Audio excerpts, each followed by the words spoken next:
السلام عليكم ورحمة الله وبركاته. إن الحمد لله نحمده ونستعينه ونستغفره ونعوذ بالله من شرور أنفسنا ومن سيئات أعمالنا. من يهده الله فلا مضل له ومن يضلله فلا هادي له. وأشهد أن لا إله إلا الله وحده لا شريك له وأشهد أن محمدا عبده ورسوله. يا أيها الذين آمنوا اتقوا الله حق تقاته ولا تموتن إلا وأنتم مسلمون. يا أيها الناس اتقوا ربكم الذي خلقكم من نفس واحدة وخلق منها زوجها وبث منهما رجالا كثيرا ونساء واتقوا الله الذي تساءلون به والأرحام إن الله كان عليكم رقيبا. يا أيها الذين آمنوا اتقوا الله وقولوا قولا سديدا يصلح لكم أعمالكم ويغفر لكم ذنوبكم ومن يطع الله ورسوله فقد فاز فوزا عظيما. أما بعد فإن خير الحديث كتاب الله وخير الهدي هدي محمد صلى الله عليه وسلم وشر الأمور محدثاتها وكل محدثة بدعة وكل بدعة ضلالة وكل ضلالة في النار. أعوذ بالله من الشيطان الرجيم. بسم الله الرحمن الرحيم. وما آتاكم الرسول فخذوه وما نهاكم عنه فانتهوا. وقال الله تعالى في موضع آخر فمن كان يرجو لقاء ربه فليعمل عملا صالحا ولا يشرك بعبادة ربه أحدا. মহান আল্লাহর সমস্ত প্রশংসা, যে আল্লাহ আমাদেরকে সৃষ্টি করেছেন এবং আমাদেরকে এই উম্মতের, যে উম্মতকে আল্লাহ পাক রব্বুল আলামিন শ্রেষ্ঠ উম্মত বলে আখ্যায়িত করেছেন, সেই উম্মতের অন্তর্ভুক্ত হওয়ার তৌফিক দান করেছেন। দরুদ ও সালাম নাযিল হোক নবী মুহাম্মদ রাসূলুল্লাহ সাল্লাল্লাহু আলাইহি ওয়াসাল্লামের উপর, যার দ্বারা আল্লাহ পাক রব্বুল আলামিন তার সত্য দিন, তার মনোনীত দিনকে সম্পূর্ণ করেছেন। আল্লাহুম্মা সাল্লি আলাইহি আল্লাহুম্মা বারিক আলাইহি। আজকে রজব মাসের 24 তারিখ। আগামী কয়েকদিন পরেই নতুন আরেকটি মাস শুরু হবে, যে মাসের নাম হচ্ছে শাবান। আর তারপরেই এমন একটি মোবারক মাস রয়েছে যার নাম হচ্ছে মাহে রমাদান, বরকতময় মাস। আল্লাহ পাক রব্বুল আলামিন দিন এবং দুনিয়ার বহু বরকত নিহিত রেখেছেন এই রমজানুল মুবারক। একটি হাদিস এই রজব শাবানের মর্মে রয়েছে, যদিও হাদিসটি সম্পর্কে অনেক মুহাদ্দিসিনদের মত যে হাদিসটি যঈফ, যে নবী করিম সাল্লাল্লাহু আলাইহি ওয়াসাল্লাম রজব মাসে দোয়া করতেন, আল্লাহ বারিক লানা ফি রাজাব ওয়া শাবান ওয়া বাল্লিগনা রমাদান। হে আল্লাহ, আমাদের রজব শাবানে বরকত দান করো এবং আমাদেরকে ভালোভাবে রমজান পর্যন্ত পৌঁছিয়ে দাও। যঈফ হাদিস ফজিলতের জন্য আমাদের এমন কোনো প্রয়োজন করে না, তবে নবী করিম সাল্লাল্লাহু আলাইহি ওয়াসাল্লাম থেকে যদি প্রমাণিত হয় তো ভালো কথা, আলহামদুলিল্লাহ।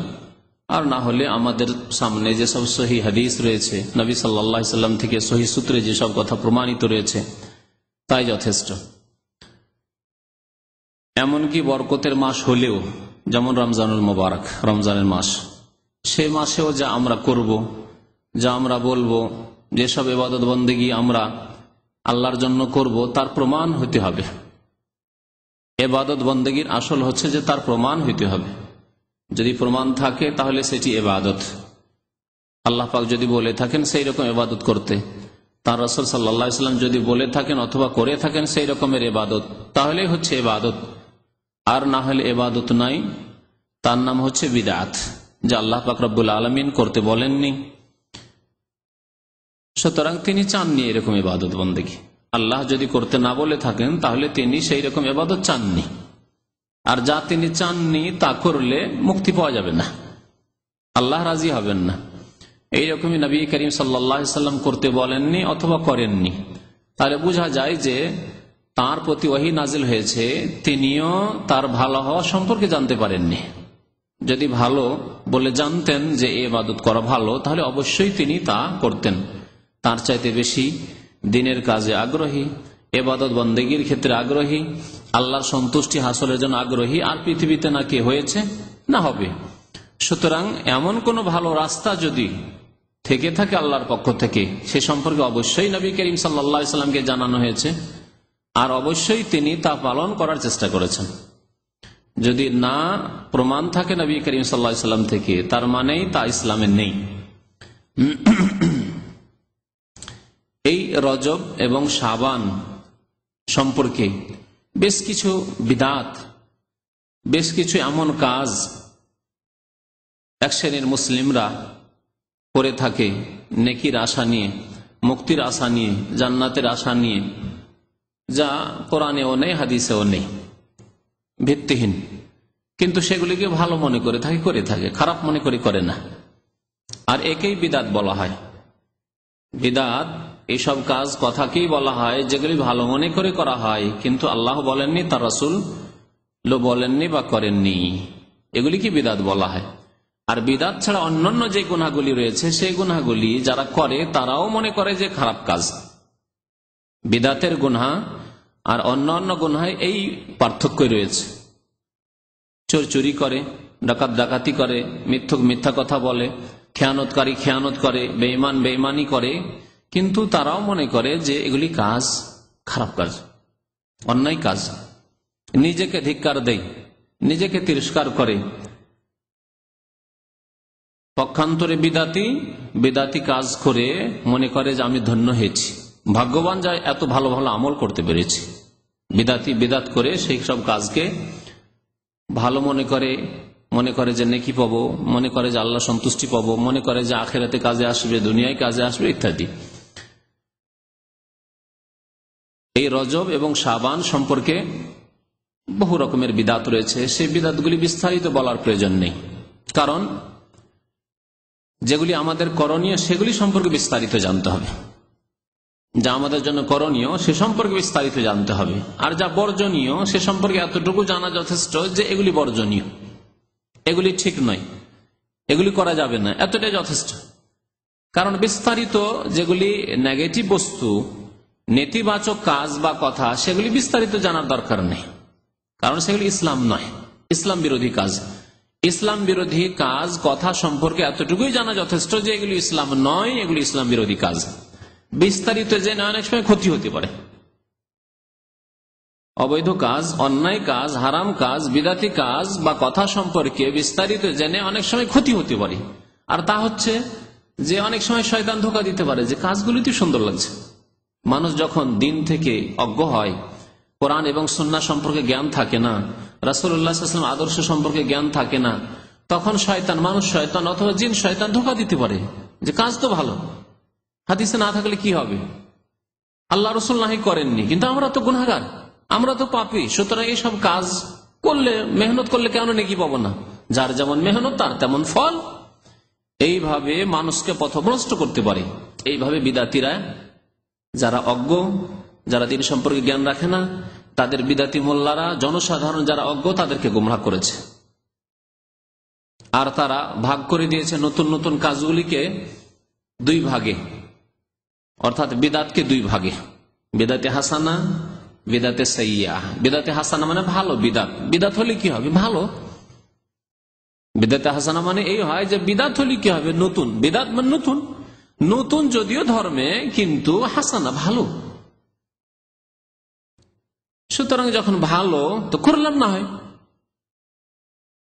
আর বিদাতে সাইয়্যা মানে নতুন, আর সাইয়্যা মানে খারাপ, নতুন কিন্তু খারাপ। সুতরাং যেগুলি নতুন খারাপ সেগুলি করব না।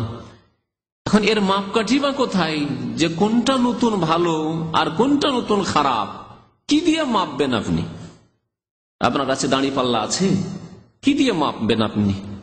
ইসলামের দাঁড়ি পাল্লা হচ্ছে কোরআন আর হাদিস, আল্লাহ পাক রব্বুল আলামিন কিতাব কোরআনে কারীম আর আল্লাহর নবী সাল্লাল্লাহু আলাইহি ওয়াসাল্লামের হাদিস সুন্নাত। এ হচ্ছে দাঁড়ি পাল্লা। এই দাঁড়ি পাল্লাতে মাপতে হবে যে ভালো না মন্দ, ভালো বিদাত না মন্দ। বিদাত যদি মাপতে যান এই কোরআন এবং হাদিসের আলোকে, তো কোরআন হাদিস দিয়ে আল্লাহ স্পষ্ট করে দিয়েছেন কুল্লু বিদআতিন দালালাহ, প্রত্যেক বিদাত হচ্ছে ভ্রষ্টতা। বরং তার আগে আরো বলছে কুল্লু মুহদাসাতিন বিদআহ, ধর্মের নামে প্রত্যেক নতুন কাজই হচ্ছে বিদাত। আর কুল্লু বিদআতিন দালালাহ, প্রত্যেক বিদাতই হচ্ছে গুমরাহি। ওয়াকুল্লু দালালাতিন ফিন্নার, আর প্রত্যেক পথভ্রষ্টতার গোমরাহির পরিণাম হচ্ছে জাহান্নামে যাওয়া। তাহলে বোঝা গেল যে আল্লাহ পাকের রাসূল সাল্লাল্লাহু আলাইহি সাল্লাম, যার কাছে সকাল বিকাল কতবার ওহী আসছে, যিনি আসমানি খবর ছাড়া, আসমানি সংবাদ ছাড়া নিজের পক্ষ থেকে কোনো কথাই বলেন না, তিনি বলছেন কুল্লু, সমস্ত নতুন কাজ বিদাত, আর সমস্ত বিদাত হচ্ছে গুমরাহি। তাহলে আবার বিদাতের কিছু ভালো কিছু মন্দ, বিদাতের কিছু ভালো কিছু মন্দ যদি হয়, তাহলে এর অর্থ এই হয় কুল্ল হয় না, বাদও হয়। কতেক বিদাত ভালো আর কতেক বিদাত হচ্ছে খারাপ। দুই ভাগ করলে কতেক হয়ে যাবে, হাফ হাফ হয়ে যাবে। তাহলে নবী করিম সাল্লাল্লাহু আলাইহি সাল্লামের কথা আপনার কাছে গ্রহণযোগ্য না বিদাতীদের কথা, যারা বলছে যে বিদাতে হাসানা, ভালো বিদাতও আছে আর মন্দ বিদাতও আছে। ভালো বিদাতগুলি করেন আর মন্দ বিদাতগুলি করিয়েন না। নবী করিম সাল্লাল্লাহু আলাইহি সাল্লামের সাথে যদি সত্যি মহব্বত থাকে তো নবীর একটি কথাই যথেষ্ট। নবী করিম সাল্লাল্লাহু আলাইহি সাল্লাম শুধু একটি হাদিসে না, এটা খুতবা, সুন্নতি খুতবায় নবী সাল্লাল্লাহু আলাইহি সাল্লাম প্রত্যেক খুতবায় বলতেন, ঈদের খুতবায়, জুমার খুতবায়, যে কোনো সাধারণ খুতবায়, বিয়ের খুতবায়, সমস্ত খুতবায় নবী করিম সাল্লাল্লাহু আলাইহি ওয়াসাল্লাম খুতবাতুল হাজা, যে কোনো প্রয়োজনে খুতবা পড়তেন, খুতবায় বলতেন কুল্লু মুহদাসাতিন বিদআহ কুল্লু বিদআতিন দালালাহ। এছাড়াও নবী করিম সাল্লাল্লাহু আলাইহি ওয়াসাল্লাম একবার বক্তব্য করলেন, আবু দাউদের হাদিস, খাতাবানা রাসূলুল্লাহ সাল্লাল্লাহু আলাইহি ওয়াসাল্লাম খুতবাতান মাউইযাতান বালিগাতান, খুব সুন্দর বক্তব্য করলেন।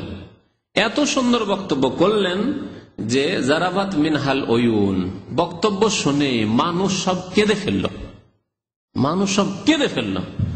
ওয়াজালাত মিনহুল কুলুব, আর মানুষের অন্তর পানির মতো হয়ে গেল, গলে, অন্তর মানুষের মনে গলে গেল, একবারে কাঁপতে শুরু হলো আল্লাহর ভয়, আখিরাতের ভয়, পরকালের চিন্তায়। নবী করিম সাল্লাল্লাহু আলাইহি ওয়াসাল্লামের সাহাবারা বললেন, ইয়া রাসূলুল্লাহ ওয়াজতানা মাউইযাতান, এমন আপনি ওয়াজ করলেন, এমন বক্তব্য করলেন যে কান্নাহা মাউইযাতু মুআদ্দি, যে মনে হচ্ছে যে আপনি আমাদেরকে বিদায় করছেন। জানো, মানুষ বিদায় করলে তখন আবেগে কথা বেরোয়, এরপর আর দেখা হবে না, বিদায়ের সময়ের কথা। হয়তো রাত দিন আপনি ছেলে মেয়েদের সাথে থাকছেন, ওই কথাগুলি অনেক সময় বলেছেন না, ওদের অন্তরে এই রকমের তার প্রভাব হয়েছে, তাসির হয়েছে না, আপনি ওই রকম আবেগের সাথে বলতে পেরেছেন, অথচ এর চাইতে দামি দামি কথা হয়তো বলেছেন, ছেলেরা শুনেছে, স্ত্রীরা শুনেছে, ভুলে গেছে, আর আপনিও বলেছেন, ভুলে গেছেন। কিন্তু বিদায়ের সময় যে কথাগুলি আপনি বলছেন সে আপনিও মনে রেখেছেন, আর তাদেরকে, যাদেরকে আপনি সম্বোধন করে বলেছেন আপনজনদেরকে, তারাও মনে রেখেছে যে ওহ, বিদায়ের কথাগুলি ছিল, আসলেই কথা ছিল। আল্লাহু আকবার। কান্নাহা মাউইযাতু মুআদ্দি, মনে হচ্ছে যে আপনি আমাদেরকে বিদায় করছেন, বিদায় ভাষণ মনে হচ্ছে ইয়া রাসূলুল্লাহ আপনার। ফাআউসিনা, হতে পারে যে বিদায় ভাষণ, সুতরাং আপনি আমাদেরকে কিছু আর উপদেশ দেন, বিশেষ কিছু ওসিয়ত করুন।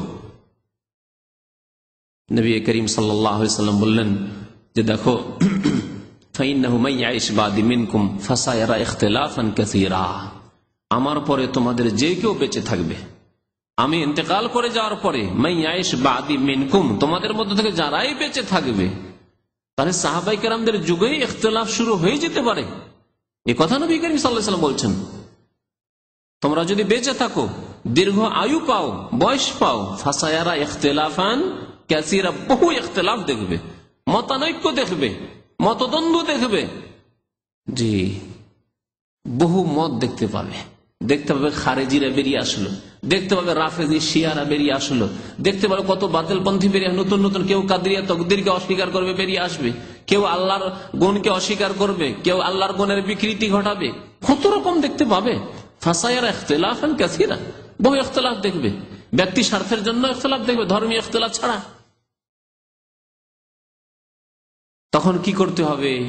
নবী করিম সাল্লাল্লাহু আলাইহি ওয়াসাল্লাম ইরশাদ করছেন, ফাআলাইকুম বিসুন্নতি ওয়া সুন্নাতিল খুলাফায়ে রাশিদিন আল মাহদিয়িন মিন বাদি, সুতরাং আমার সুন্নতকে সেই সময় তোমরা আঁকড়ে ধরবে, আর আমার খোলাফায়ে রাশিদিনের সুন্নতকে, আদর্শকে মজবুত করে ধারণ করবে। আদু আলাইহি বিন নাওয়াজিস, বড় মজবুত করে তোমরা ধারণ করবে, ছেড়ে দেবে না। নবীর সুন্নতকে আর খোলাফায়ে রাশিদিন আবু বকর, ওমর, ওসমান, আলী, এই চার খোলাফা, রিজওয়ানুল্লাহ তাআলা আলাইহিম আজমাইন, তাদের সুন্নতকে তোমরা মজবুত করে ধারণ করবে, তাহলে পথভ্রষ্ট হবে না।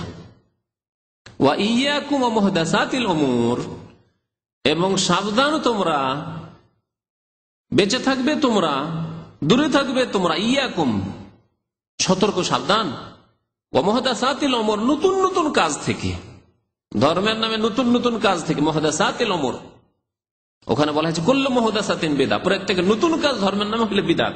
এখানে মুহদাসাতুল উমুর নতুন নতুন কাজ থেকে তোমরা সাবধান, বেঁচে থাকবে। ফাইন্না কুল্লা মুহদাসাতিন বিদআহ, কারণ প্রত্যেক নতুন কাজ হচ্ছে বিদআত। দেখলেন এখানে কুল্লা মুহদাসাতিন বিদআহ, কুল সমস্তকে বলা হয়েছে। তাহলে বোঝা গেল যে বিদআতের কোনো ভাগ নেই। যা কোরআন এবং হাদিসে আছে করণীয় বলে তা করণীয়, সুন্নত। আর যা কোরআন এবং হাদিসে নেই তার নাম বিদআত। বিদআতের ভাগ নেই। সুন্নত গুলি হচ্ছে ভালো, সুন্নত মানে ভালো। আল্লাহ নবীর তরিকা, সাহাবায়ে কেরামের তরিকা, সাহাবায়ে কেরাম যেহেতু কোন নতুন তরিকা নিয়ে আসেননি, তারা নবী সাল্লাল্লাহু আলাইহি সাল্লামের তরিকার উপরে ছিলেন, সুতরাং সেটি হচ্ছে ভালো। এজন্য সুন্নত হচ্ছে হাসানা, বিদআত হাসানা হতে পারে না। বিদআতকে হাসানা বলা ওই রকমই, আচ্ছা যদি দুধকে বলেন ভালো, দুধ তো ভালো, ঠিক না? দুধকে বলেন ভালো, ভালো। সুন্নত হচ্ছে দুধ, খাঁটি দুধ, সুন্নত মানে ভালো। পক্ষান্তরে পেশাব পায়খানা যদি বলে যে পেশাব পায়খানা দুই রকমের, ভালো আছে আর মন্দ আছে। পেশাব পায়খানা দুই রকমের, যদি আল্লাহর ওলির পায়খানা হয়, পীর সাহেবের পায়খানা হয়, আর হযরত মাওলানা যদি পায়খানা হয় তাহলে মোবারক, হ্যাঁ, তাহলে হাসানা ভালো। আর যদি বেনামাজির পায়খানা হয়, আধা নামাজির পায়খানা হয়, যদি গুনাহগারের পায়খানা হয়, ফাসেকের পায়খানা হয়, তাহলে সেটা খারাপ। মেনে নেবেন যে হুজুরজির পায়খানা, পীর কিবলার পায়খানা, আর শ্বশুর কিবলার পায়খানা, কিবলার তো অভাব নাই মাশাআল্লাহ, হ্যাঁ, মায়ের পায়খানা, বাবার পায়খানা, সেজন্য ভালো? কখনো ভালো না। পায়খানা নাপাক, পেশাব নাপাক, নাপাক। ওই রকম বিদআত মানে ধর্মের নামে নতুন কাজ, নতুন কাজ, সুতরাং মারদুতা, প্রত্যাখ্যাত। মা আয়েশা রাদিয়াল্লাহু তাআলা আনহার প্রসিদ্ধ হাদিস মুসলিম শরীফে রয়েছে, মান আমিলা আমালান লাইসা আলাইহি আমরুনা ফাহুয়া রাদ্দুন। যে ব্যক্তি এমন কোন আমল করলো, আমল করলো না, নয় বেআমল নয়, বেনামাজি নয়, আমল করলো, তাহলে বোঝা গেল যে নামাজ পড়েও রোজা রেখেও যদি কেউ বিদআত করে, ভালো কর্ম করে, আমল করে, তার সাথে সাথে বিদআত করে, তাহলে যাবে জাহান্নামে। যেমন যাবে বেনামাজি, যেমন যাবে বেরোজগার, যেমন যাবে গুনাহগার, ফাসিক, তেমনি যাবে বিদআতি ফাসিক যারা, তারাও জাহান্নামে যাবে। মান আমিলা আমালান, যারা এমন কোন আমল করলো যে আমল লাইসা আলাইহি আমরুনা, সে আমল আমার আদর্শ মোতাবেক নয়, নবী করিম সাল্লাল্লাহু আলাইহি ওয়াসাল্লাম সে আমল করেননি, করতেও বলেননি, অনুমতি দেননি, এইরকম কোন আদর্শ ছেড়ে যাননি। আপনি ভালো বললেন যে রজব মাস, আর রজব মাসে শুনেছি নাকি যে সবে মেরাজ হয়েছে, আল্লাহর নবী মেরাজ গেছেন, সুতরাং আমরা তো আর মেরাজ যেতে পারবো না, তো আমাদের মেরাজ হচ্ছে কিছু আমল করা, আমাদের মেরাজ হচ্ছে কিছু আমল করা, সুতরাং কিছু ভালো আমল করি। যদি বলা হয় আল্লাহ নবী তো করেননি, আল্লাহ নবী না করলে কি হবে, তার ব্যাপার স্যাপার, আগের পরের গুনাহ মাফ, তার কথা আর আমাদের কথা। কোথায় নেতাজি আর কোথায় পিয়াজির কথা বলছেন আপনি? এই কথাই তো বলেছিলেন তিনজন সাহাবী এসে, নবী করিম সাল্লাল্লাহু আলাইহি ওয়াসাল্লাম কিভাবে তাদেরকে শাসন করেছিলেন, তাই না? নবী সাল্লাল্লাহু আলাইহি ওয়াসাল্লাম হাদিসটি শেষ করি, মান আমিলা আমালান, যে ব্যক্তি এমন কোন আমল করলো যে আমল আমার আদর্শ মোতাবেক না, আমার সুন্নাত মোতাবেক নয়, ফাহুয়া রাদ্দুন, তা প্রত্যাখ্যাত, কবুল করবেন না, আল্লাহ কোনো ফল দিবেন না, ভালো ফল দিবেন না, হ্যাঁ খারাপ ফল পাওয়া যাবে। বিদআত করলে জাহান্নাম পাওয়া যাবে, কারণ আল্লাহ রাসূল বলেছেন কুল্লু দালালাতিন ফিন্নার। মনে রাখতে হবে যে ইবাদত তখনই ইবাদত হবে যখন দুইটি শর্ত আপনি পেশ করতে পারবেন তার সাথে। ইবাদত তখনই ইবাদত হবে যখন দুইটি শর্তের সাথে আপনি ইবাদত পেশ করতে পারবেন। একটি হচ্ছে সেই কাজ, সেই আমল আল্লাহর জন্য করতে হবে। মানুষের জন্য যদি করেন, মানুষের জন্য করার বিভিন্ন অর্থ হইতে পারে, মানুষকে খুশি করার জন্য, মানুষের চাপে, মানুষের ভয়ে, অথবা মানুষের জন্য। মানুষ কি দিলেন আপনি? লোক দেখানো করলেন, লোকের ভয়ে করলেন, অথবা আল্লাহর জন্য একেবারেই করলেন না, আপনি আল্লাহ ছাড়া অন্যকেই দিলেন। আপনি যেমন কবর মাজারে গিয়ে যারা মাজারকে সেজদা করে, মাজারে গিয়ে পীরের সন্তুষ্টি কামনার জন্য সেখানে খাসি মোরগ জবাই করে, পীর বাবার কাছে সন্তান চায়, পীর বাবার কাছে রোগের আরোগ্যতা কামনা করে, এগুলি আল্লাহ ছাড়া অন্যকে ইবাদতগুলি দিয়ে দিল। এক। আর দ্বিতীয় হচ্ছে যে না, আল্লাহর কাছেই চাইলো কিন্তু লোক দেখানো, দোয়া মুনাজাত ধরেছে, আর দেখছে লোকজন দেখছে আরো ভালো করে খুব কাঁদা শুরু করেছে দেখানোর জন্য। যে মালিক দেখলো যে আসলে তো ছেলেটা খুব ভালো ছেলে, খুব ধার্মিক ছেলে, মানুষের প্রিয় ভাজন হওয়ার জন্য, ভালোবাসা নেওয়ার জন্য, অথবা মানুষের অনিষ্ট থেকে, ক্ষতি থেকে বাঁচার জন্য। যে মানুষ হয়তো ক্ষতি করছে, জেলের কয়েদি, আর জানছে জেলে দুই একটা অফিসার আছে, মুসলমান অফিসার, আর একটু ধার্মিকতা আছে, এদের সামনে যদি কেটে কেটে আল্লাহর কাছে দোয়া করি তো ভয় পেয়ে যাবে লোকগুলি, জেলের অফিসারগুলো ভয় পেয়ে যাবে, কোনো জুলুম অত্যাচার করবে না। আর আমার দিকে বিশেষ খেয়াল রাখবে যে ছেলেটা তো খুব ভালো, কয়েদি তো খুব ভালো, হতে পারে আমাকে ছেড়েও দিতে পারে। পার্থিব উদ্দেশ্যে কাঁদা কাটা আর দোয়া করা ইত্যাদি ইবাদত বন্দেগীর কিছু কাজ করা, এগুলি কিসের জন্য? পার্থিব উদ্দেশ্যে, কারো অনিষ্ট থেকে বাঁচার জন্য বা কারো কাছ থেকে কিছু লাভবান হওয়ার জন্য। তাহলে গেল শিরক, এগুলি সব শিরক। আর এর বিপরীত হচ্ছে ইখলাস, একমাত্র আল্লাহর জন্য কাজ হইতে হবে, আপনার দুনিয়ার কোনো স্বার্থ থাকবে না, আল্লাহ ছাড়া অন্যের জন্য করবেন না আপনি। দ্বিতীয় শর্ত হচ্ছে একমাত্র প্রিয় নবী মুহাম্মদ রাসূলুল্লাহ সাল্লাল্লাহু আলাইহি সাল্লামের আদর্শ সুন্নত মোতাবেক আপনার কাজকর্ম হইতে হবে। প্রথম আপনাকে আমল করার আগেই দেখতে হবে যে এই কাজ আল্লাহ রাসূল করেছেন, করতে বলেছেন কিনা। আপনি 5 ওয়াক্ত নামাজ এই জন্য পড়েছেন, রাসূলুল্লাহ সাল্লাল্লাহু আলাইহি সাল্লাম পড়েছেন, পড়তে বলেছেন। সাল্লু খামসাকুম, তোমরা তোমাদের 5 ওয়াক্ত নামাজ পড়ো। সুমু শাহরাকুম, রমজান মাসে তোমরা রোজা রাখো, তাই রাখছি। নবী সাল্লাল্লাহু আলাইহি ওয়াসাল্লাম রমজান মাসে রোজা রেখেছেন, রাখতে বলেছেন। আল্লাহ বলেছেন কুতিবা আলাইকুমুস সিয়াম, তাই আমরা রাখছি। আল্লাহ যাকাত দিতে বলেছেন, তাই দিচ্ছি। আল্লাহ হজ করতে বলেছেন, তাই হজ করছি। আল্লাহ উমরা করতে বলেছেন, তাই উমরা করছি। 100 করে আমরা পাইকারি হারে 2টা 4টা 10টা 20টা করে উমরা এই জন্যই করি না যে নবী করিম সাল্লাল্লাহু আলাইহি ওয়াসাল্লাম 100 করে 1টি করে উমরা করেছেন। দেখেন কত আমরা সুন্নতের পাবন, যে নবী সাল্লাল্লাহু আলাইহি ওয়াসাল্লাম 100 করে 1টি উমরা করেছেন, সুতরাং তার বেশি আমরা করব না।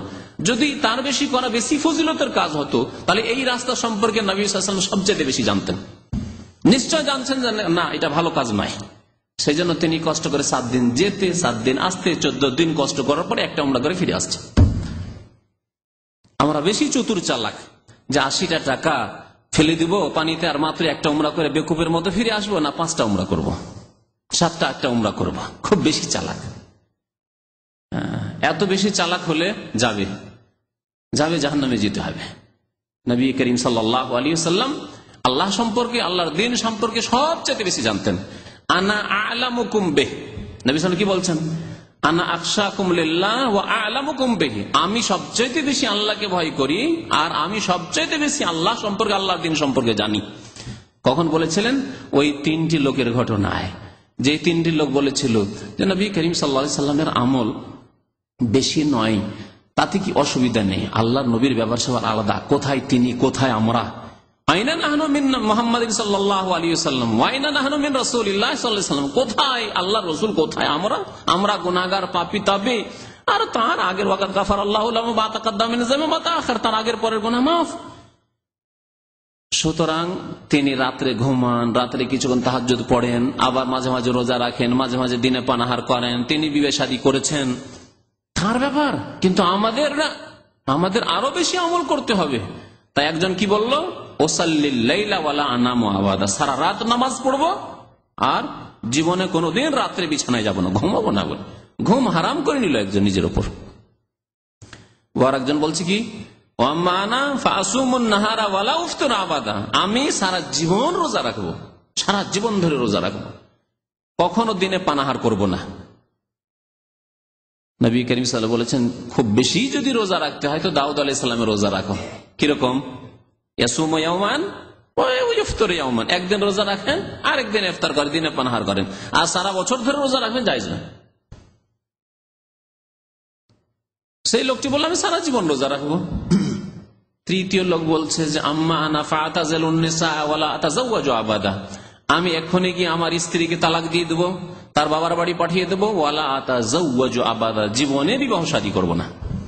আতাযালুন নিসা থেকে বোঝা যায় যে তার স্ত্রী ছিল, তার থেকে আলাদা হয়ে যাব, মানে ওকে জোড়া করে দেবো, তালাক দিয়ে দেবো, দিয়ে আর জীবনে বিবাহ শাদী করবো না। নবী করিম সাল্লাল্লাহু আলাইহি ওয়াসাল্লাম তাদের কথা যেমনই শুনতে পেলেন, নবী সাল্লাল্লাহু আলাইহি ওয়াসাল্লাম তখন ছিলেন না, শুনতে পেলেন যে এইরকম কথাবার্তা বলে গেল, হয়তো বিবিদের কাছ থেকে শুনতে পেলেন, তাড়াতাড়ি করে ডাকলেন লোকগুলিকে, চলে যাচ্ছিল, সামান্য একটু দূরে গিয়েছে। শোনো শোনো শোনো শোনো, কি বলছিলে? আনতুমাল্লে যে কুলতুম কাজা ওয়া কাজা, তোমরা এইসব কথাবার্তা বলছিলে না? আমি ইয়া রাসূলুল্লাহ, জি হ্যাঁ ইয়া রাসূলুল্লাহ। নবী করিম সাল্লাল্লাহু আলাইহি ওয়াসাল্লাম বললেন যে দেখো, এই কথাটি বলেছেন, আম্মা আনা, আমার কথা শুনে রাখো, যে আনা আখশাকুম লিল্লাহ, সবচেয়ে বেশি আল্লাহকে ভয় করি, তোমাদের চাইতে আল্লাহকে বেশি ভয় করি। সারা পৃথিবীর সবচেয়ে বেশি যিনি আল্লাহকে ভয় করেছেন তিনি মুহাম্মদুর রাসূলুল্লাহ সাল্লাল্লাহু আলাইহি ওয়াসাল্লাম। ওয়া আ'লামুকুম বিহি, আর সবচেয়ে বেশি আল্লাহ সম্পর্কে, আল্লাহর দিন সম্পর্কে জানি। তাহলে যেই ব্যক্তি আল্লাহর দিন সম্পর্কে সবচেয়ে বেশি জানেন, তিনি জানতেন না যে রজব মাসে কি করতে হবে? তিনি জানতেন না যে শাবান মাসে কি করতে হবে? তিনি করলেন না, তিনি করতে বললেন না, আর আমরা বুঝে নিলাম যে না, ভালো কাজ আরো আছে, করতে হবে। অথবা নবী করেননি তাই বলে আমাদের করতে হবে না। কত বড় গুমরাহি! লা তুকাদ্দিমু বাইনা ইয়াদাইল্লাহি ওয়া রাসূল, সূরা হুজুরাতের ১ম নম্বর আয়াত। আল্লাহ বলছেন, ইয়া আইয়ুহাল্লাযীনা আমানু, হে মুমিনগণ, লা তুকাদ্দিমু বাইনা ইয়াদাইল্লাহি ওয়া রাসূলি, আল্লাহ এবং রাসূলের আগে বাড়িও না। যে আল্লাহ করতে বললেন না, রাসূলও করতে বললেন না, আর তার আগে বেড়ে যাবে না, আমাদের আরো বেশি করতে হবে। লা তুকাদ্দিমু বাইনা ইয়াদাইল্লাহি ওয়া রাসূলি ওয়াত্তাকুল্লাহ, আল্লাহকে ভয় করো। যথেষ্ট, আল্লাহ যা চেয়েছেন তাই আদায় করতে পারেন না। নিজের হিসাব করেন যে কতদিন আপনার ফজরের জামাত ছুটছে, হিসাব করেন যে কতদিন আপনার তাকবীরে তাহরিমা ছুটছে। একদিনের আজকের হিসাবে 5 ওয়াক্ত নামাজ তাকবীরে তাহরিমা আউয়াল ওয়াক্ত সহ পেয়েছেন আপনি। মসজিদের হক, নবী সাল্লাল্লাহু আলাইহি ওয়াসাল্লাম বলছেন মসজিদে গিয়ে 2 রাকাত নামাজ পড়তে পেরেছেন আপনি তাহিয়াতুল মসজিদ 5 ওয়াক্ত না? এইরকম কত যে নেকির রাস্তা রয়েছে যেগুলি নবী করিম সাল্লাল্লাহু আলাইহি ওয়াসাল্লাম আমাদের মাঝে ছেড়ে গিয়েছেন, সেসবের আমরা পরোয়া করি না, সেসবের প্রতি ভক্তি নেই। বহু সুন্নত আমরা সাফ করে দিয়েছি, নেই দেশে, জানেই না মানুষ। তাহিয়াতুল মসজিদ আমার দেশের মানুষরা জানেই না, জানলে জানে যে একটা নামাজ আছে, কিন্তু আমলের দিক দিয়ে নেই, বরং এর বিরোধিতা আছে। বসতে হবে 1-2 মিনিট, তারপর উঠে নামাজ পড়া শুরু করবে, বিশেষ করে জুমার দিনে। আর নতুন নতুন বিদাতের রাস্তা খুলে রেখেছে।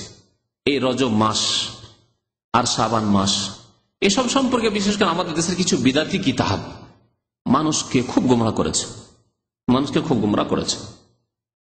ইব্রাহিম আলাইহিস সালাম বড় আফসোসের সাথে বলেছিলেন, কোরআনে কারীমে আল্লাহ তার দুয়ার কথা বলেছেন, যে ইরাক দেশে, ইব্রাহিম আলাইহিস সালামের দেশে, তার বাবার দেশে, আজরের দেশে এই মূর্তি পূজায় এমন ভাবে মানুষকে বিভ্রান্ত করে রেখেছিল, গোমরাহ করে রেখেছিল। রব্বে ইন্নাহুন্না আদলাল্না কাসীরাম মিনান নাস, হে আল্লাহ, এই মূর্তিতে, এই প্রতিমা পূজাতে, এই পুতুল পূজাতে বহু মানুষকে পথভ্রষ্ট করে রেখেছে। এমন হয়ে ডুবে আছে মূর্তি পূজার, পুতুল পূজায়, যে এদেরকে এখান থেকে উদ্ধার করা অসম্ভব হয়ে পড়েছে। রব্বে ইন্নাহুন্না আদলাল্না কাসীরাম মিনান নাস, বহু মানুষকে গোমরাহ করেছে। ভারতের সমাজে, হিন্দু সমাজে ইসলামের দাওয়াত দেওয়া সবচেয়ে বড় বাধা হচ্ছে মূর্তি পূজা। লিঙ্গ পূজা থেকে শুরু করে নদী পূজা, আর পাহাড় পূজা, পর্বত পূজা, গঙ্গা পূজা, যমুনা পূজা, পূজার শেষ নেই। দুনিয়ার সবকিছু, এদের পূজা, বাদর পূজা, হনুমান পূজা, সবকিছুর পূজা। ইন্নাহুন্না আযলাল্না কাসীরাম মিনান নাস, এই আল্লাহ ছাড়া অন্যের পূজা সবচেয়ে বড় বাধা সত্যকে গ্রহণে। অন্ধ হয়ে গেছে, বন্ধ হয়ে গেছে। ঠিকই তেমনি মুসলিম সমাজে, ভারত, বাংলাদেশ, পাকিস্তানে ধর্মের নামে, ধর্মীয় কিতাবের নামে যেসব কিতাব রয়েছে, এই কিতাবগুলি বহু মানুষকে গুমরাহ করেছে। আল্লাহু আকবার। আমি মাঝে মাঝে এই আয়াতটা নিজে নিজে মনেও পড়ি, আর আমি আলোচনা বক্তব্য বলি বহু সময়। রব্বে ইন্নাহুন্না আদলাল্না কাসীরাম মিনান নাস, ইব্রাহিম আলাইহিস সালাম বলেছেন মূর্তির কথা, আর আমি বলছি আমাদের দেশের বিদাতি কিতাবের কথা, আর বিদাতি মৌলবীদের কথা, মোল্লাদের কথা। রব্বে ইন্নাহুন্না আদলাল্না কাসীরাম মিনান নাস, এই বিদাতি মোল্লা, মৌলবী আর বিদাতি কিতাব বহু মানুষকে গুমরাহ করে রেখেছে। হক কথা আমি আপনি কজন পৌঁছাচ্ছি, আর বহু বিদাতি গুলো, আর বহু বিদাতি কিতাব সমাজে ছড়িয়ে গেছে। এত বড় কিতাব মাকসুদুল মুমিনিন আছে, রজব মাসের ফজিলতের কথা, শাবান মাসের ফজিলতের কথা, ওই নিয়ামুল কোরআনে আছে, ওই বেহেশতি জিওয়ারে আছে। কথা বুঝতে পেরেছেন? এগুলো হলো ধর্মীয় কিতাব। ইন্নাহুন্না আযলাল্না কাসীরাম মিনান নাস, বহু মানুষকে পথভ্রষ্ট করেছে এইসব কিতাবে। যেসব কিতাবে আল্লাহর কথা, রাসূলের কথা বাদ দিয়ে দুনিয়ার বহু কথাই রয়েছে, দুনিয়ার বহু কথা রয়েছে, বিদআত দিয়ে ভর্তি রয়েছে। রব্বে ইন্নাহুন্না আদলাল্লা কাসীরা মিনান নাস।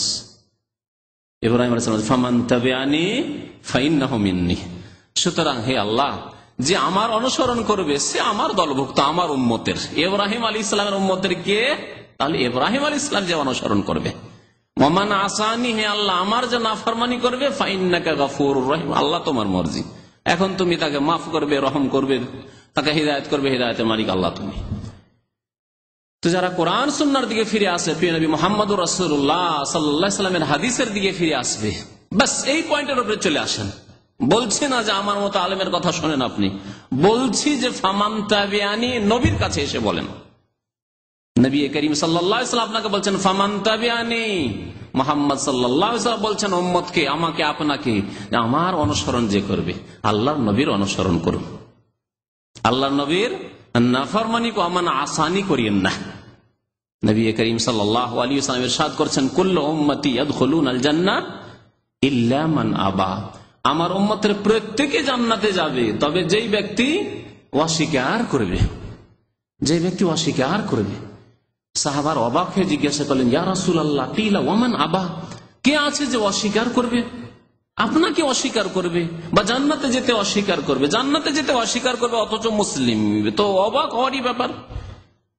আর প্রিয় নবী সাল্লাল্লাহু আলাইহি সাল্লামকে মানতে অস্বীকার করবে, এটা একটা আশ্চর্যের ব্যাপার। কেমন কথা হইল যে মুহাম্মদ সাল্লাল্লাহু আলাইহি সাল্লামকে মানতে অস্বীকার করবে, তার অনুসরণ করতে অস্বীকার করবে, তার আনুগত্য করতে অস্বীকার করবে? জি, নবী করিম সাল্লাল্লাহু আলাইহি ওয়াসাল্লাম বললেন মান আতানি দাখালাল জান্নাহ, যে ব্যক্তি আমার আনুগত্য করলো, মুহাম্মদ সাল্লাল্লাহু আলাইহি সাল্লামের আনুগত্য করলো, দাখালাল জান্নাহ, সে জান্নাতে যাবে। ওমান আসানি, যে ব্যক্তি আমার নাফরমানি করলো, বিরুদ্ধাচরণ করলো, আমার আদর্শ মোতাবেক জীবন যাপন করলো না, আমার আদর্শ মোতাবেক রজব কাটালো না, আমার আদর্শ মোতাবেক শাবান কাটালো না, আমার আদর্শকে বাস্তবায়িত করলো না, ফাকাদ আবা, সে অস্বীকার করলো জান্নাতে যেতে, সে অস্বীকার করে আল্লাহর নবীকে মানতে। ফামান তাবিআনি ফাইন্নাহু মিন্নি, যে ব্যক্তি নবী করিম সাল্লাল্লাহু আলাইহি সাল্লামের অনুসরণ করবে, সেই নবীর অন্তর্ভুক্ত হবে, নবীর উম্মতের অন্তর্ভুক্ত হবে, নবীর উম্মতে নবীর শাফাত পাবে, নবীর হাউজে কাউসার পাবে, নবীর উম্মতে শামিল হতে পারবে। ওমান আসানি ফাইন্নাকা গফুরুর রহিম। এই রজব মাস, রজব মাসে নবী করিম সাল্লাল্লাহু আলাইহি ওয়াসাল্লাম এমন কোন আমল যা অন্য কোন মাসে করেননি আর রজবে করেছেন, এমন কোন আমলের খোঁজ পাওয়া যায়নি। কোন হাদিস পাবেন না আপনি, একটি হাদিস পাবেন না যে রজব মাসে স্পেশাল একটি কোন ইবাদত করেছেন যা হয়তো তার আগের মাসে করেননি, মুহররম মাসে করেননি, সফর মাসে করেননি, আর রজব মাসে করেছেন। আমার বলার উদ্দেশ্য এই যে প্রত্যেক মাসে নবী করিম সাল্লাল্লাহু আলাইহি ওয়াসাল্লাম 13, 14, 15 তারিখ আরবি মাসের চাঁদের মাসে কি করতেন? রোজা রাখতেন, আইয়ামে বীজের রোজা। এই রোজা রজব মাসেও রাখতেন আর অন্য মাসেও রাখতেন। তাহলে রজব মাসের বৈশিষ্ট্য নয়, শাবান মাসের বৈশিষ্ট্য নয়, শাবান মাসের জন্য রাখতেন না, রজবের জন্য রাখতেন না, যে কোনো মাসে রাখতেন। এইভাবে নবী করিম সাল্লাল্লাহু আলাইহি ওয়াসাল্লাম প্রত্যেক সোমবারে ইয়ামুল ইসনাইন, সোমবারে আর প্রত্যেক বৃহস্পতিবারে রোজা রাখতেন। এই সোমবার বৃহস্পতিবার যেমন রজব মাসের সোমবার বৃহস্পতিবার রোজা রাখতেন, তেমনি শাবান মাসের সোমবার বৃহস্পতিবার রোজা রাখতেন, তেমনি মুহররম, সফর, রবিউল আউয়াল অন্যান্য মাসের সোমবার বৃহস্পতিবার রোজা রাখতেন। সুতরাং এইভাবে যদি আমল করতে হয় যে আপনি রোজা রাখবেন, ভালো কথা, 13, 14, 15 তারিখ রোজা রাখেন আপনি, অন্য মাসে যেমন রোজা রাখেন এই মাসে রাখেন, অন্য কোনো মাসে রাখবেন না। আর শুধু শুধু রজব মাসে রাখবেন, শুধু শাবানে রাখবেন না, বলবেন না আপনার জন্য না, কি জন্য? শাবানের স্পেশাল কোন ফজিলত আছে যে শুধু এই মাসেই রাখবেন? না, এরকম করবেন না, প্রত্যেক মাসে রাখার চেষ্টা করেন যদি নবী করিম সাল্লাল্লাহু আলাইহি ওয়াসাল্লামের সুন্নতের আপনি অনুসরণ করতে চান। এই রজব মাস সম্পর্কে আমাদের দেশের অনেকের ধারণা যে এই মাসে মেরাজ হয়েছে, এই মাসে মেরাজ হয়েছে 27 রজব। বিশেষ করে প্রথম কথা, মেরাজ কখন হয়েছে এই সম্পর্কে সাহাবায়ে কেরামদের যুগ থেকে ইখতিলাফ চলে আসছে। যদি এটি শরীয়তের ব্যাপার হতো যে মেরাজ 27 রজবে হয়েছে আর সেই দিনটি মনে রাখতে, মুখস্থ রাখতে হবে, তাহলে সাহাবায়ে কেরামরা যেমন ঈদুল ফিতর, ঈদুল আজহাকে মুখস্থ রেখেছেন, রমজান মাসের হেফাজত করে আমাদের পর্যন্ত পৌঁছেছেন, তেমনি এই রাতের সম্পর্কেও তারা একমত হয়ে আমাদের কাছে পৌঁছাতেন। ঈদুল ফিতর কখন হয়? প্রথম সওয়ালে, তাই না? ঈদুল আজহা কখন হয়? 10ই জিলহজ। এই সম্পর্কে কোন ইখতিলাফ আছে কি? মতানৈক্য নেই। জিলহজ মাসে এত তারিখে ঈদুল আজহা হয়, আর শাওয়াল মাসের এই তারিখে ঈদুল ফিতর হয়। এইরকমই যদি এটি ইবাদতের রাত হইতো বা দিন হইতো, মেরাজের রাত, তাহলে সাহাবায়ে কেরাম কখনো এটাকে ভুলে যেতেন না, মনে রাখতেন। তারা আমাদের পর্যন্ত নকল করতেন, উম্মত পর্যন্ত পৌঁছাতেন।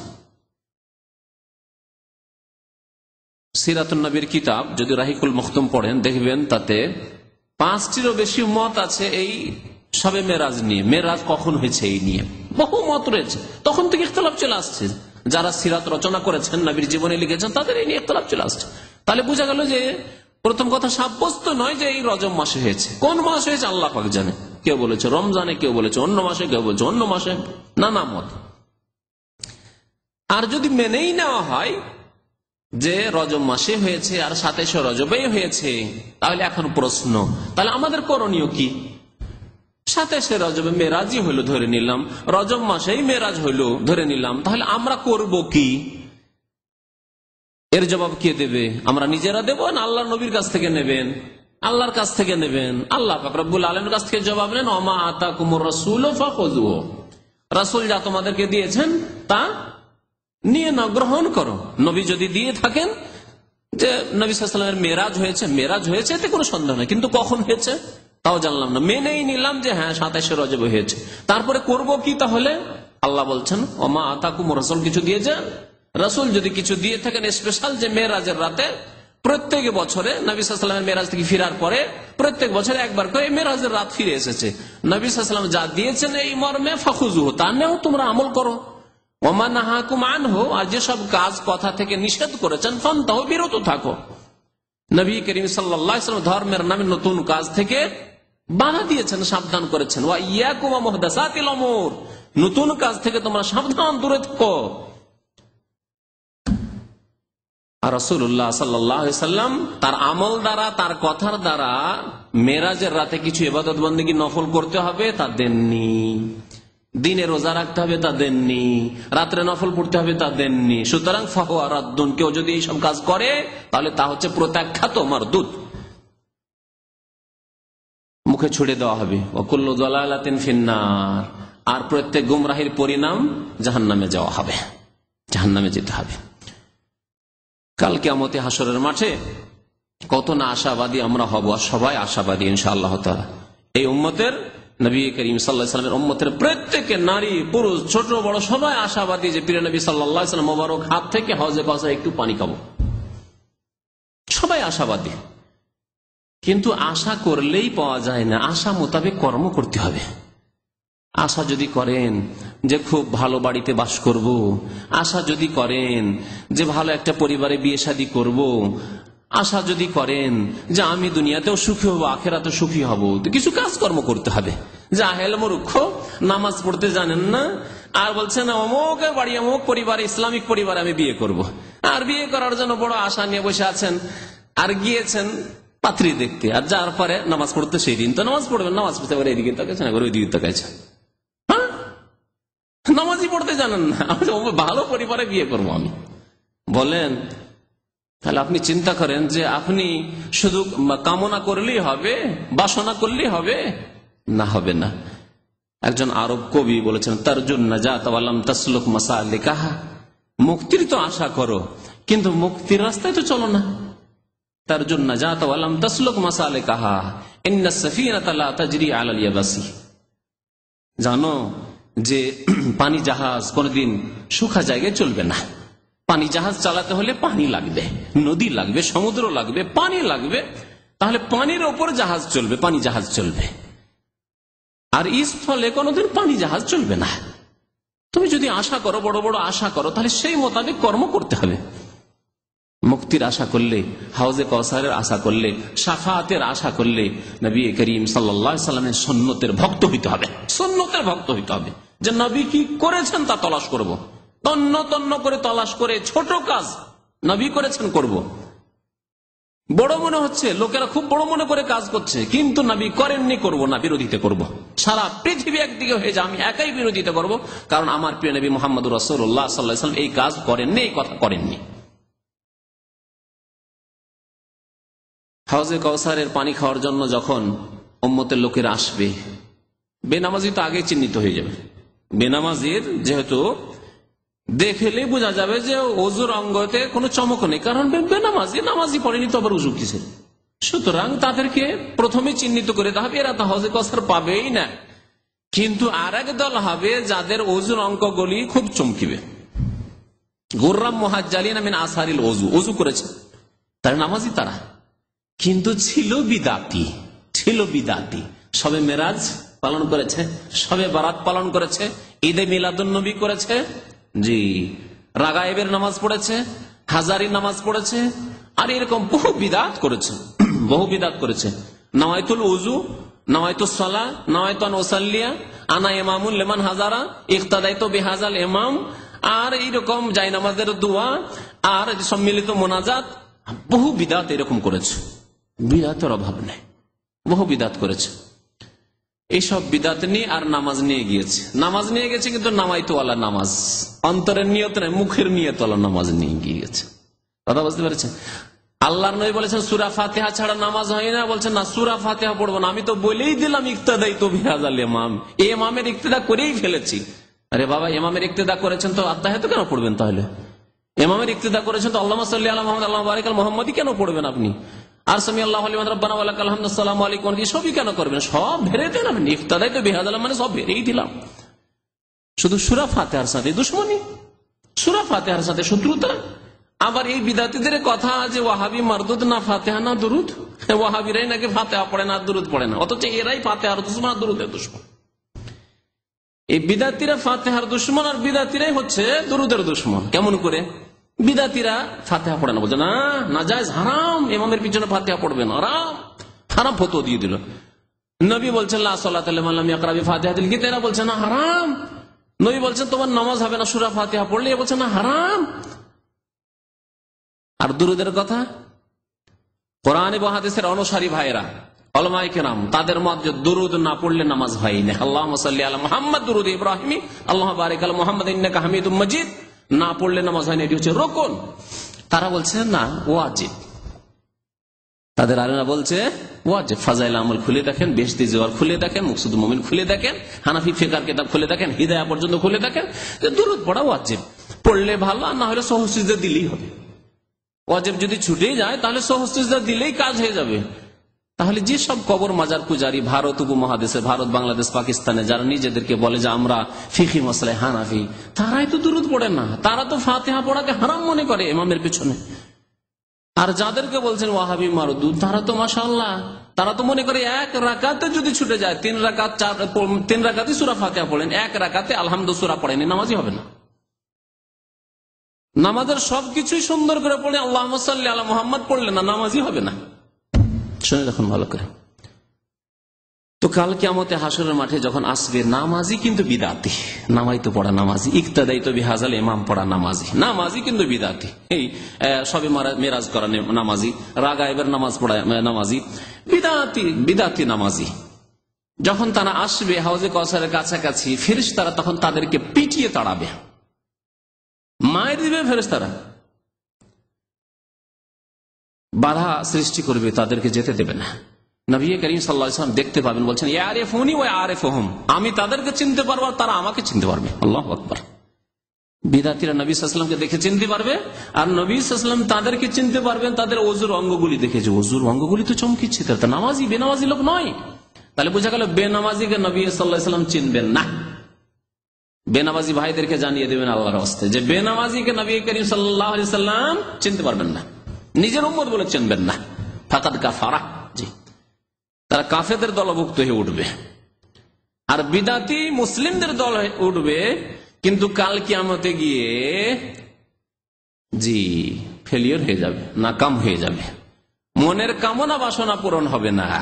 বড় আশা নিয়ে বড় বড় আমল করেছে, মেহনত করেছে, সারা রাত ধরে জেগে সবে মেরাজ করেছে, আর সবে মেরাজের ভিড় ভাড় করে, এত ভিড় ভাড়ে মক্কা মদিনায় গিয়ে ভিড় ভাড় করেছে, উমরায় গিয়েছে, ছুটি পায়নি, তারপরে বেতন কাটিয়ে দিয়েছে, তারপরে চলে গেছে এই সবে মেরাজের সময় মক্কা মদিনায় কাটাবো, এইসব বিদাত করতে। কত যে আশা নিয়ে, বুক ভরা আশা নিয়ে করেছে, কিন্তু নবীর তরিকায় যেহেতু করেনি, আমল কোনো কাজে আসবে না। হাউজা কাছের পানি খাওয়ার জন্য যখন দৌড় দিয়ে যাবে তখন পিটিয়ে তাড়াবে ফেরেশতারা। তখন আল্লাহ নবী বলবেন যে ওসাই হাবি আমারই সাথী, তো আমার সাথে আসতে দাও। নবী করিম সাল্লাল্লাহু আলাইহি ওয়াসাল্লাম ফেরেশতারা বলেন ইন্নাকা লা তাদরি মা আহদাসু বাদাক, হে নবী আপনি জানেন না যে আপনার পরে এরা নতুন নতুন কি কাজ করেছে, আপনি জানেন না, ইন্তেকাল হয়ে গেছে জানেন না তিনি। লা তাদরি আপনি জানেন না, মা আহদাসু বাদাক আপনার পরে এরা নতুন নতুন কাজ, আহদাসু এখানে মুহদাসা থেকে দেখেন নতুন নতুন কাজ কি করেছে, এটা বিদআতি ছিল। এরা সবে মেরাজ করেছে, এরা সবে বারাত করেছে, এরা রাগাই পড়েছে, এরা হাজারি নামাজ পড়েছে, এরা ঈদে মিলাদুন্নবী করেছে, এরা ম্যারেজ ডে করেছে, এরা বার্থডে করেছে, এরা ভ্যালেন্টাইন ডে ওই ভালোবাসা দিবস করেছে, সব বিদআতি। জি, নামাজ রোজা করে আর ভালোবাসা দিবস পালন করে, নামাজ রোজা করে আর ম্যারেজ ডে, আজকে বিবাহ দিবস, স্বামী স্ত্রী খুব খুশি, আজকে আমাদের ম্যারেজ ডে, আজকে কিছু ভালো খেতেই হবে, কথা বুঝতে পেরেছেন? হ্যাঁ, আজকে আমার অমুক ছেলের যে জন্ম দিবস, মৃত্যু দিবস, এই দিবস সেই দিবস। জি, জানেন না যে এরা বিদাতি হয়ে এসেছে। নবী করিম সাল্লাল্লাহু আলাইহি ওয়াসাল্লাম তখন কি বলবেন? আর বলবেন, অনুরোধ করবেন যে যাক আসতে দাও, নামাজ তো পড়েছে আমার উম্মতের লোক, যাক বিদাত করেছে তারা মহব্বত নিয়ে তো করেছে, আসতে দাও, এই কথা বলবেন না। বলবেন সোহকান তাড়িয়ে দাও এদেরকে। লেমান বাদ্দালা দিনী, আমার দিনকে যারা বদলিয়ে দিয়েছে, পরিবর্তন করে দিয়েছে। লেমান গাইয়ারা বাদি, অন্য হাদিসে রয়েছে আমার পরে যারা ধর্মকে পরিবর্তন করে দিয়েছে। ধর্মে ছিল না নামাইতো ঢুকিয়েছে, ধর্মে ছিল না ইক্তাদাইতু বিহাযাল ইমাম ঢুকিয়েছে, ধর্মে ছিল না ঈদে মিলাদুন্নবী ঢুকিয়েছে, ধর্মে ছিল না ম্যারেজ দিবস ঢুকিয়েছে, ধর্মে ছিল না বার্থডে তা ঢুকিয়েছে, ধর্মে ছিল না শবে মেরাজ তা ঢুকিয়েছে, ধর্মে ছিল না শবে বারাত তা ঢুকিয়েছে। দ্বীনে ইসলামে লাইলাতুল কাদার, শবে কাদার আছে, দ্বীনে ইসলামে লাইলাতুল কাদার আছে। আর তা কখন? রমজান মাসের শেষ 10 দিনের বেজোড় রাতগুলিতে। আল্লাহ ইন্না আনজালনা ফি লাইলাতিল কদর বলেছেন। কোথাও আছে লাইলাতুল বারাআ, শবে বারাত, লাইলাতুল বারাআ মানে শবে বারাত আছে। ইন্না আনজালনা ফি লাইলাতিল মিরাজ, লাইলাতুল মিরাজ বলে কোথাও আছে? নেই কোথাও। আল্লাহ বলেছেন কোরআন নাযিল হয়েছে রমজান মাসে, সুতরাং রমজান মাসের একটি রাতের ফজিলত, ওই একটি রাতের সন্ধানের জন্য 5টি রাত মেহনত করে থাকি আমরা। নবী করিম সাল্লাল্লাহু আলাইহি ওয়াসাল্লাম 5টি রাত মেহনত করতে বলেছেন। এছাড়া রজব মাসে এমন কোন দিন নেই, এমন কোন রাত নেই যা ফজিলত রাখে।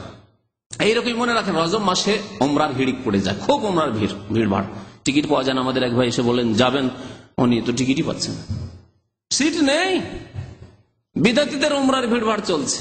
আপনারা সুন্নতির একটু ছেড়ে দেন, অন্য সময় যান, কেন বিদাতীদের সহযোগিতা করা হবে। ওরসের মেলায় মুশরিকেরা আর বিদাতিরা ভিড় ভাড় করে, আপনি যদি বলেন যে আমি একটু দেখতে যাবো যে কি তামাশা হচ্ছে, তাহলে বাতিলের সাহায্য সহযোগিতা করবেন, কেন যাবেন ওই সব জায়গায় শিরকের আড্ডায়? হিন্দুর মন্দিরে আপনি যাবেন, সংখ্যা বাড়ালে একজন তো বাড়লো আপনি যাওয়ায়। ওই রকমই আপনি মুশরিক কবর পূজারীদের আপনি ওরসে মাজারে গিয়ে আপনি যখন গেলেন একজন, অথচ শিরক বিদাত করার জন্য যাননি, তামাশা দেখার জন্য গেছেন, তো আপনি তো একজনের সংখ্যা বাড়িয়ে দেন। লোকজন বলে এত লোক হয়েছিল, আপনার মতো 10-20 জন 50 জন আসলে তো আরো সংখ্যা বাড়বে। বাতিলের সহযোগিতা করা হবে এইভাবে। সুতরাং বিদাতপন্থীদের সহযোগিতা না, ইচ্ছা করে আপনি এই সময় এই সপ্তাহে উমরা যাবেন না, যাবেন না। কারণ এক ভ্রান্ত ধারণা দিয়ে নিয়ে যাওয়া হচ্ছে যে এই রজব মাসে আর এই শবে বারাতের না শবে মেরাজের সময়, এই মেরাজের দিনগুলিতে বা রাতগুলিতে যদি উমরা করা যায় তো বড় সওয়াব রয়েছে। না, রজব মাসের কোন উমরা নবী করিম সাল্লাল্লাহু আলাইহি ওয়াসাল্লাম করেননি। নবী সাল্লাল্লাহু আলাইহি ওয়াসাল্লাম সম্পর্কে মা আয়েশা রাদিয়াল্লাহু তাআলা কি বলছেন শুনেন। মা আয়েশা বলছেন, ওয়া মা আতামারা তানি রাসূলুল্লাহ সাল্লাল্লাহু আলাইহি ওয়াসাল্লাম ফি রাজাবা কাত্তু, নবী করিম সাল্লাল্লাহু আলাইহি ওয়াসাল্লাম রজব মাসে কখনো উমরা করেননি। বুখারীর হাদিস, মুসলিম শরীফের হাদিস, বুখারী মুসলিম শরীফের হাদিস, কখনো নবী সাল্লাল্লাহু আলাইহি ওয়াসাল্লাম রজব মাসে উমরা করেননি।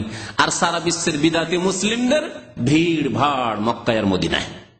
দেখছেন কোন পথে রয়েছে অধিকাংশ মানুষ, জাহান্নামে যেতে আগ্রহী বিদাতি। নবী সাল্লাল্লাহু আলাইহি ওয়াসাল্লাম সুন্নতের কথা বললে কোনো পরোয়া করেন না। নবী সাল্লাল্লাহু আলাইহি ওয়াসাল্লাম 4টি উমরা করেছেন, 4টি উমরাই ছিল জিলকাদ মাসে। একটি উমরা ছিল যে হুদাইবিয়ার সন্ধির সময় রাস্তা থেকে ফিরে আসলেন, ওর জবাই করে কুরবানি করে রাস্তা থেকে, যেহেতু মক্কার কাফেরা ঢুকতে দিল না।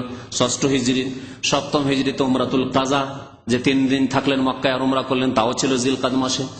আর তারপরে আপনার মক্কা বিজয়ের পরে হুনাইনের যুদ্ধ আর তাইফের যুদ্ধ, এইসব জিয়ারানার থেকে যে উমরা করেছেন নবী করিম সাল্লাল্লাহু আলাইহি ওয়াসাল্লাম রাতারাতি, ওই আরেকটি উমরা হুনাইনের গনিমতের ধন সম্পদ ভাগ বন্টন করার পরে। আর 4 নম্বরের উমরা করেছেন নবী করিম সাল্লাল্লাহু আলাইহি ওয়াসাল্লাম হজের সাথে, হজে কিরানের সাথে উমরা করেছিলেন। বিদায় হজের সময় 10ম হিজরত। এই 4টি উমরা 4 বারে নবী করিম সাল্লাল্লাহু আলাইহি ওয়াসাল্লাম করেছেন। সুতরাং এছাড়া এমন কোন আমল নেই।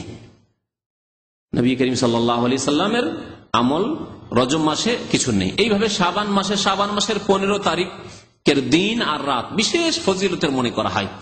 এই মর্মে বেশ কিছু হাদিস আছে, সে হাদিসগুলির সবগুলি প্রায় হয় জাল মওযু, খুব সংক্ষেপে শুনে রাখেন, আর না হলে জয়ীফ। জাল মিথ্যা মওযু হাদিস, আর না হলে জয়ীফ হাদিস। একটি হাদিস রয়েছে যে হাদিসটিকে কিছু কিছু মুহাদ্দিসরা হাসান বলেছেন, সহিহ তো বলেননি, হাসান বলেছেন। তারও বিভিন্ন সূত্র রয়েছে, তারও বিভিন্ন সূত্রগুলি জয়ীফ রয়েছে। তার মধ্যে 2-1টি সূত্রকে নিয়ে বলা হয়েছে যে হাদিসটি হাসান হতে পারে। সেই হাদিসে ফজিলত আছে, কিন্তু এ কথা বলা হয়নি যে ওই রাতে আপনারা বেশি বেশি ইবাদত করুন, এ কথা বলা হয়নি। হাদিসটি শোনায় আপনাদেরকে। ইবনে মাজাহ হাদিস রয়েছে, মুসনাদ আহমদে রয়েছে, ইন্নাল্লাহা লা ইয়াত্তালিউ ফি লাইলাতিন নিসফি মিন শাবান। আল্লাহ পাক রব্বুল আলামিন শাবানের 15 তারিখে সারা পৃথিবীর দিকে দেখেন। আল্লাহ দেখেন বান্দাদের দিকে। ফায়াগফিরু লিজামিই খালকিহি, সুতরাং সমস্ত সৃষ্টিকে আল্লাহ মাফ করেন, মানে মুসলিমদেরকে মাফ করেন, মুসলিম জিন মুসলিম মানুষকে আল্লাহ মাফ করেন। ইল্লা লিমুশরিক আও মুশাহিন, তবে আল্লাহ 2 শ্রেণীর মানুষ এবং 2 শ্রেণীর জিনকে আল্লাহ মাফ করেন না। কারণ জিন এবং ইনসানের জন্য দিন ইসলাম নাযিল হয়েছে, ঠিক না? সুতরাং জিন ইনসানের সমস্ত মাখলুক মানে জিন ইনসানের কথাই বলতে হবে। 2 শ্রেণীর মানুষকে আল্লাহ মাফ করেন। ফায়াগফিরু লিজামিই খালকিহি, সমস্ত সৃষ্টিকে আল্লাহ মাফ করেন, তবে 2 শ্রেণীর মানুষকে আল্লাহ মাফ করেন না, 2 শ্রেণীর জিনকে আল্লাহ মাফ করেন না। এক হচ্ছে মুশরিককে আল্লাহ মাফ করেন না। সুতরাং মাজারপন্থী যে ব্যক্তি, যে মনে করে যে উলিয়ার কাছ থেকে পাওয়া যায়, মাজার থেকে পাওয়া যায়, চাদর চড়ালে পাওয়া যায়, খাসি মুরগ জবাই করলে পাওয়া যায়, তাদেরকে মাফ করেন না। যারা তাবিজ বাঁধে হাতে গলায়, তাদেরকে আল্লাহ মাফ করেন না। মুশরিক যে শিরক করল, মুশরিককে আল্লাহ মাফ করেন না। আর কাকে মাফ করেন না? তাহলে মুশরিককে মাফ করেন না। যত কাফের রয়েছে, সে জিন কাফের হোক আর মানুষ কাফের হোক, সমস্ত কাফের মুশরিকের অন্তর্ভুক্ত, কাফেরকে মাফ করেন না। আর মুসলিমদের মধ্য থেকে যাদের আকীদা আমলে শিরক ঢুকে গেছে, তারাও এর থেকে বেরিয়ে চলে গেল। তাহলে বাঁচলো কে? একমাত্র মুমিন, তাই না? মুমিন যাদের আকীদা আমলে শিরক নেই, তাদেরকে শুধু আল্লাহ মাফ করবেন। আবার মুমিনদের মধ্যে যাদের আকীদা আমলে শিরক নেই, তাদেরকে মধ্যে থেকেও এক শ্রেণীর লোককে আল্লাহ মাফ করবেন না। তারা কারা? মুশাহিন, যারা অন্তরে শত্রুতা বিদ্বেষ রাখে। নামাজি, শিরিক করেন না, আকীদায় শিরক নেই, আমলে শিরক নেই, কিন্তু অন্তরে শত্রুতা রাখেন কোন মুসলিম ভাই সম্পর্কে, কোন মানুষ সম্পর্কে বিদ্বেষ রাখেন, হিংসা রাখেন। তাহলে অন্তরে যদি শত্রুতা থাকে, হিংসা থাকে, বিদ্বেষ থাকে, অথচ আপনি নামাজি মানুষ, অথচ শিরিক করেন না, অথচ তাবিজ ব্যবহার করেন না, অথচ কোন রকমের শিরিক না, ছোট শিরিক করেন না, বড় শিরিক করেন, আল্লাহ ছাড়া অন্যের কসম করেন না, ইত্যাদি শিরিক থেকেও বেঁচে আছেন আপনি, মাশাআল্লাহ। কিন্তু অন্তরে যেহেতু শত্রুতা রয়েছে, কোন মানুষকে মুসলিমকে বরদাস্ত করতে পারেন না আপনি, কারো উন্নতিকে বরদাস্ত করতে পারেন না আপনি, কারো সাথে আপনি মিলেমিশে থাকতে পারেন না আপনি, শত্রুতা বিদ্বেষ, কথা বলেন না, দেখলে দূরে সরে যান তাকে, তাহলে আল্লাহ মাফ করবেন না। এই হাদিসটিকে হাসান বলেছেন আল্লামা আলবানী রহমতুল্লাহ আলাই। কিন্তু এই হাদিসে গিয়ে বলা হয়েছে যে এই রাত জেগে জেগে ইবাদত করো, আল্লাহ এই রাতে মাফ করেন মুশরিক আর যারা শত্রুতা রাখে, এই 2 শ্রেণীর মানুষ বাদ দিয়ে বাকি মুমিনদেরকে মাফ করেন। তার মানে এই যে রাত জেগে ইবাদত করেন, নবী সাল্লাল্লাহু আলাইহি ওয়াসাল্লাম এই হাদিস বলেছেন, কিন্তু তিনি রাত জেগে ইবাদত করেননি। নবী সাল্লাল্লাহু আলাইহি ওয়াসাল্লাম এই হাদিস বলেছেন, কিন্তু দিনে তিনি রোজা রাখেননি। আর এই মর্মে যে হাদিস আমাদের দেশের মানুষরা পেশ করে থাকে, তাও ইবনে মাজাহতে রয়েছে, তিরমিজিতে রয়েছে, যে নিসফে শাবান আসলে সুমু নাহারাহা ওয়া কুমু লাইলাহা, তোমরা রাত্রে কিয়াম করিও, তাহাজ্জুদ পড়িও। এই সবে 15 শাবানের, তাতেও লাইলাতুল বারাত, শবে বারাত বলা হয়নি, শবে বারাত নামটি তারা দিয়েছে। নিসফে শাবান যদি আসে, তাহলে কি করো? তোমরা রাত্রে কিয়াম করিও, তাহাজ্জুদ পড়িও, ও সুমু নাহারাহার, দিনে রোজা রাখিও। এই হাদিসটি সম্পর্কে অধিকাংশ মুহাদ্দিসিন কেরামরা বলেছেন যে হাদিসটি যঈফ শুধু নয়, মওযু, জাল হাদিস। সুতরাং এসব জাল কথাবার্তার পিছনে না ছুটে আমভাবে নবী করিম সাল্লাল্লাহু আলাইহি ওয়াসাল্লাম যেসব ফজিলতের কথা বলেছেন তার উপর আমল করেন। নবী করিম সাল্লাল্লাহু আলাইহি ওয়াসাল্লাম শাবান সম্পর্কে কি করতেন? কয়েকটি হিদায়াত রয়েছে শাবান সম্পর্কে। শাবান মাস চলে আসলে, শাবান মাস যেহেতু কাছে আসছে, 1 সপ্তাহ কম আছে, 5-6 দিন আর সময় আছে, তারপরে শাবান মাস আসলে আপনার চিন্তা করা উচিত যে গত রমজানের কিছু কাজা রোজা আছে, আপনার না থাকলে আপনার স্ত্রী থাকতে পারে। সুতরাং আল্লাহর হস্তে কাজাগুলি তাড়াতাড়ি করে নেন। গত রমজানের কাজা যদি থেকে যায়, এই রমজান চলে আসে, গুনাহগার হবেন আপনি। মা আয়েশা রাদিয়াল্লাহু তাআলা আনহা সময় পেতেন না নবী সাল্লাল্লাহু আলাইহি ওয়াসাল্লামের খেদমতের জন্য, কিন্তু শাবান আসলে যত করে কাজা থাকতো তাড়াতাড়ি করে কাজাগুলিকে সেরে নিতেন। তাহলে কাজা রোজা যদি থাকে, পুরুষের হোক আর নারী হোক, এই মাসেই সেরে নিতে হবে। 2 নম্বর হচ্ছে যে শাবান মাসে বেশি বেশি নফল রোজা রাখা, বেশি বেশি, অনির্দিষ্ট, নির্দিষ্ট কোনো দিনের নয়, শুধুই 15 শাবানে নয়, অনির্দিষ্ট বেশি বেশি নফল রোজা রাখা শাবান মাসে নবী করিম সাল্লাল্লাহু আলাইহি ওয়াসাল্লামের সুন্নত। তাহলে আপনি বেশি বেশি রোজা রাখেন, প্রথম শাবান থেকে শুরু করে যত পারেন রোজা রাখেন। বিশেষ করে 15 শাবানের আগ পর্যন্ত বা 20 শাবান পর্যন্ত এই দিকটাই রোজা রাখেন, শেষ দিকে রোজা না রেখে। নবী করিম সাল্লাল্লাহু আলাইহি ওয়াসাল্লাম শাবান মাসের বেশিরভাগ দিনগুলিতে রোজা রাখতেন, যা বুখারী মুসলিমের বিভিন্ন রিওয়ায়াতে রয়েছে। মা আয়েশা রাদিয়াল্লাহু তাআলা আনহা বর্ণনা করেছেন, মা রাআইতু রাসূলুল্লাহ সাল্লাল্লাহু আলাইহি ওয়াসাল্লাম ইসতাকমালা সিয়ামা শাহরিন ইল্লা রমাদান। নবী করিম সাল্লাল্লাহু আলাইহি ওয়াসাল্লামকে রমজান মাস ছাড়া অন্য কোন মাসের পুরা মাস রোজা রাখতে দেখিনি, অন্য কোন মাসে পুরা মাসে রোজা রাখেননি। ওমা রাআইতু আকসারা সিয়ামান মিনহু ফি শাবান, আর শাবানের চাইতে বেশি রোজা নবী সাল্লাল্লাহু আলাইহি ওয়াসাল্লামকে অন্য কোন মাসে আর রাখতে দেখিনি। তার মানে শাবান মাসে নবী করিম সাল্লাল্লাহু আলাইহি ওয়াসাল্লাম বেশি বেশি রোজা রাখতেন, যাতে করে এই নফল রোজা রাখার মাধ্যমে একটা অভ্যাস হয়ে যায়। তারপর রমজান মাস আসলে সহজে রোজা রাখতে পারেন আপনি। তবে শেষ দিকে রোজা রাখতে নিষেধ করেছেন। এজন্য শেষ 10 দিনে, শাবান মাসের শেষ 10 দিনে রোজা না রাখাই ভালো। আর বিশেষ করে রমজান শুরু হতে যাচ্ছে তার 2-3 দিন আগে থেকে এই দিনগুলিতে একেবারে রোজা রাখা নিষিদ্ধ। এই দিনগুলিতে রোজা রাখবেন না, কারণ নবী করিম সাল্লাল্লাহু আলাইহি ওয়াসাল্লাম এই দিনগুলিতে রোজা রেখে রমজানের সাথে মেলাতে নিষেধ করেছেন, রমজানের সাথে মেলাতে নিষেধ করেছেন। অর্থাৎ 27, 28, 29, 30 এই যে দিনগুলি রয়েছে শাবান মাসে, এই দিনগুলিতে রোজা রাখবেন না। আবু হুরায়রা রাদিয়াল্লাহু তাআলা আনহু বর্ণনা করেছেন, লা তাকাদ্দামু রমাযান বিয়াউমিন আও ইয়াউমাইন, রমজানের 1 দিন বা 2 দিন পূর্ব থেকে তোমরা রোজা রাখিও না।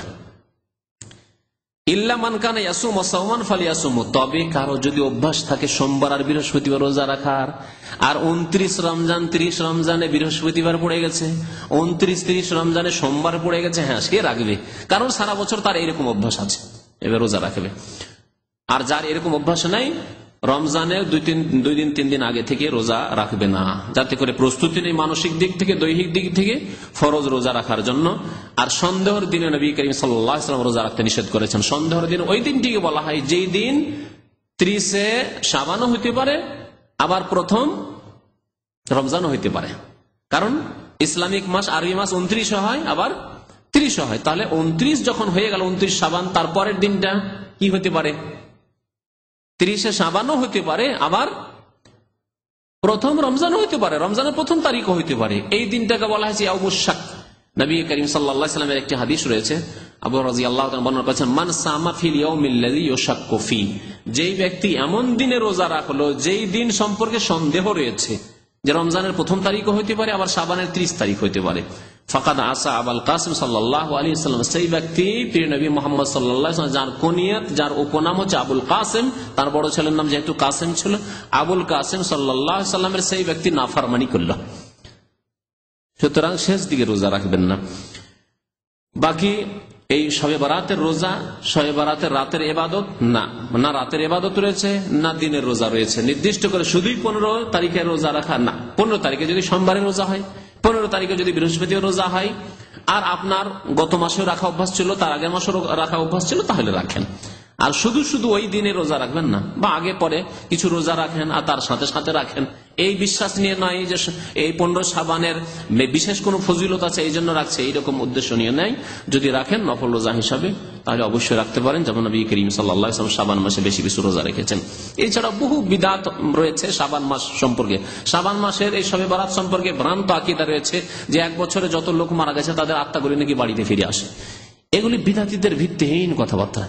কারো আত্মা ফিরে আসবে না। আল্লাহ বলেছেন মানুষ মরে যাওয়ার পরে কিয়ামত পর্যন্ত ওয়ামিন ওয়ারাইহিম বারযাখুন ইলা ইয়াউমি ইউবআসুন, কিয়ামত পর্যন্ত আর তৈরি হয়ে যায়, কোন মানুষ ফিরে আসবে না, না নবী, না কোনো আল্লাহর নেক বান্দা, না কোনো আলেম, না কোনো সালেহ, কোনো শহীদ, কেউ ফিরে আসবে না। কারো আত্মা ফিরে আসবে না পৃথিবীতে, না ফিরে এসেছে না ফিরে আসবে।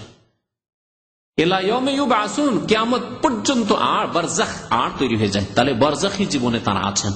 বারযাখী জীবনে আল্লাহর নিয়ামত, আল্লাহর নেক বান্দা যদি হন, আম্বিয়া, রাসূল, সিদ্দিক, শুহাদা, সালেহিন যদি আল্লাহর নেক বান্দা জান্নাতি হন, তাহলে আল্লাহর বহু নিয়ামত পাচ্ছেন তারা। কিন্তু তারা কোনোদিন বা তাদের আত্মা কোনোদিন পৃথিবীতে ফিরে আসবে না। আর এই জন্য হাল্লা রুটি তৈরি করা আর বিধবাদের সেজে সুজে বসা, যে আমার স্বামী আজকে আসবে, দেখে যাবে, দর্শন করে যাবে, সব হিন্দুদের থেকে এসছে। তারপরে কবরস্থানগুলিকে আলোকিত করা, আগরবাতি মোমবাতি দিয়ে ইত্যাদি সব বিদাত রয়েছে, বহু বিদাত রয়েছে যা ভারত উপমহাদেশে রয়েছে। হিন্দুদের পাশাপাশি বাস করে আমরা অনেকেই কালেমা তো পড়েছি, কিন্তু আমরা আদর্শের পরিবর্তন ঘটাইনি, আমরা আমলের কর্মের পরিবর্তন ঘটাইনি। আল্লাহ যেন আমাদেরকে নেক আমলের তৌফিক দান করেন, শিরক থেকে, বিদাত থেকে, কুসংস্কার থেকে বেঁচে থাকার তৌফিক যেন দান করেন, নবী করিম সাল্লাল্লাহু আলাইহি ওয়াসাল্লামের সুন্নতকে ভালোবাসার, সুন্নত মোতাবেক চলার যেন তৌফিক দান করেন। আমিন ইয়া রাব্বাল আলামিন। সাল্লাল্লাহু আলা নবিয়িনা মুহাম্মদ ওয়া আলা আলিহি ওয়া সাহবিহি আজমাইন।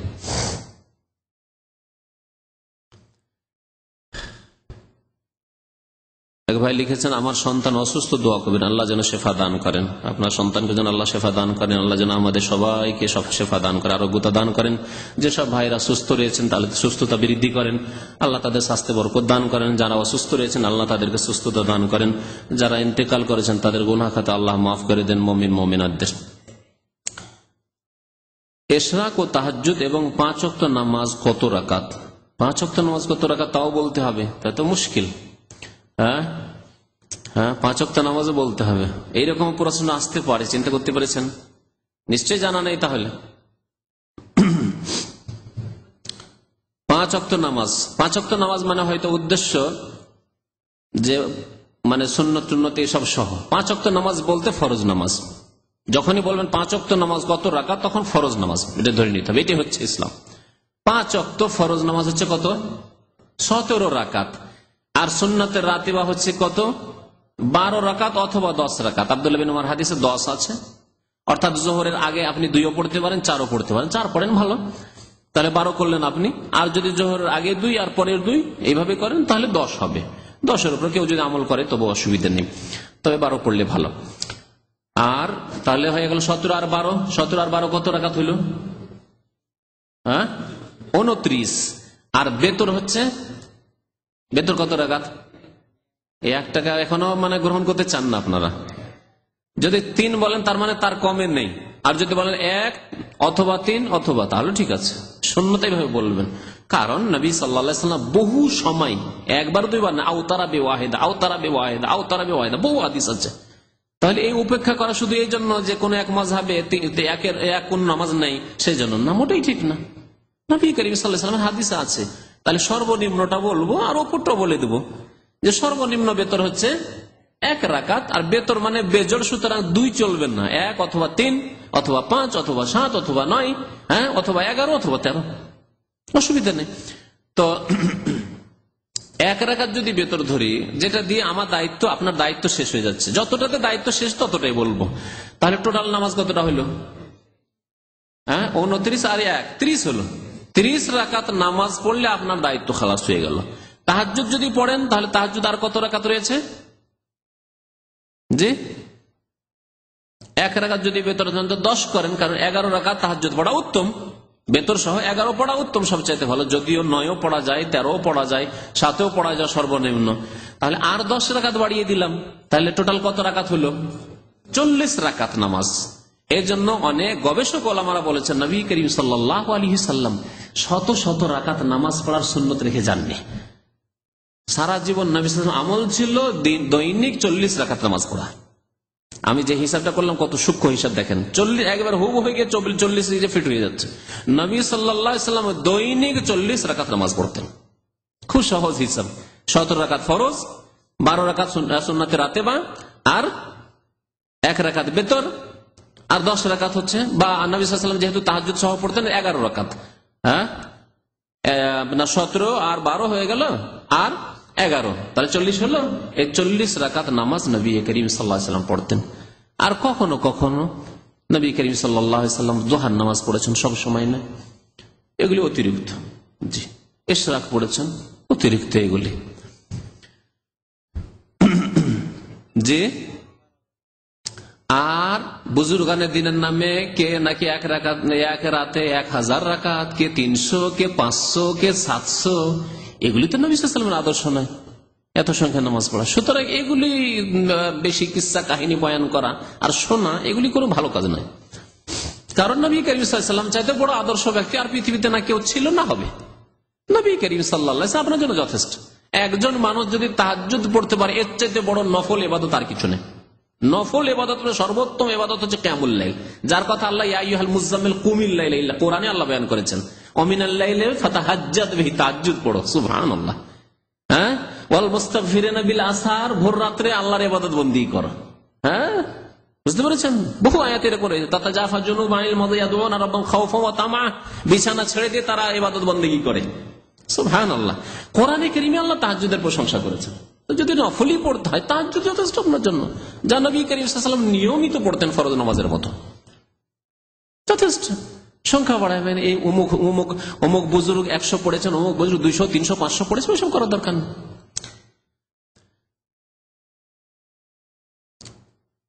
ইশরাকের নামাজ যেমন জিজ্ঞেস করেছেন, ইশরাকের নামাজ মানে সূর্য ওঠার পরে পরে নামাজ, এটা হচ্ছে 2 রাকাত।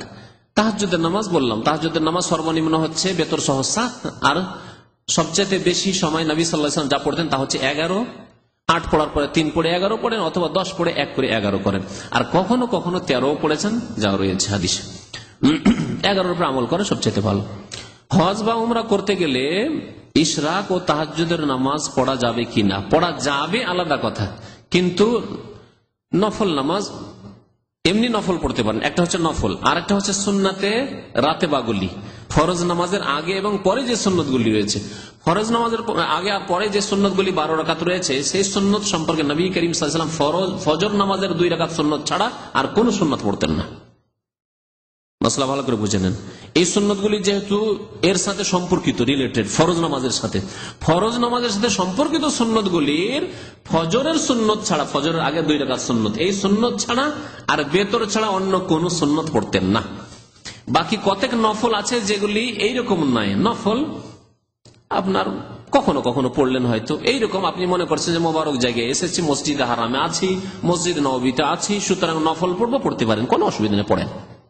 ইশরাকের নামাজ পড়েন আপনি, জোহর নামাজ পড়ে, চাস্তের নামাজ পড়েন আপনি, কোনো অসুবিধা নেই। রাত্রে ভোর রাত্রে এখন আজান হয়নি, চলে এসছেন মসজিদে হারামে, হইলে তো তওয়াফ করবেন, তওয়াফ করাই বেশি ভালো। তওয়াফ করতে পারছেন না হয়তো, নামাজ পড়েন আপনি, বা দোয়া করেন আপনি, কোরআন তেলাওয়াত করেন আপনি, সবই করতে পারেন।